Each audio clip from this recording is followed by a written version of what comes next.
Bunsod ng kakulangan ng mga silid-aralan sa bansa, iginit ni Pangulong Ferdinand R. Marcos Jr. ang pagpapabilis ng pagpapatayo pa ng mas maraming gusali para tugunan ito. Si Eugene Fernandez para sa 13 sa Tanghali Live. Eugene?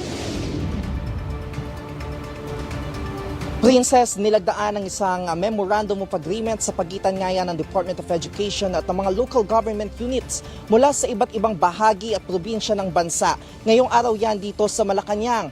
Laman nga nitong kasunduan ay ang pagpapabilis ng konstruksyon at pagpapatayo ng mga classroom para yan sa ating mga Pilipinong estudyante. Tugon ito ng pamahalaan sa patuloy na kakulangan ng silid-aralan sa maraming bahagi ng bansa. Ayon sa Pangulo, batid niya na dahil sa kulang na classrooms, napipilitan ng ilang paaralan na magpatupad ng shifting schedules. Sa ilalim ng MOA, bibigyan ng special function ng mga LGU na magpagawa ng kanilang mga kailangang classrooms gamit ang pondo ng DepEd. Ito ay upang maiwasan ang matagal na proseso sa national government na nakakaantala sa konstruksyon.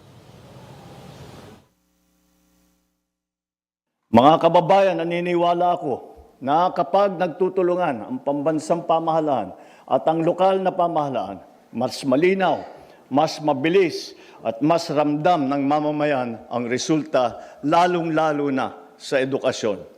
And that is why I have pledged that for the remainder of this administration, we will prioritize, first priority will be education.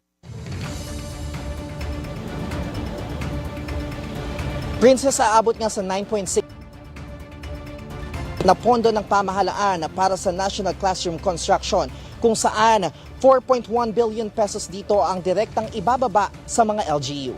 Princess.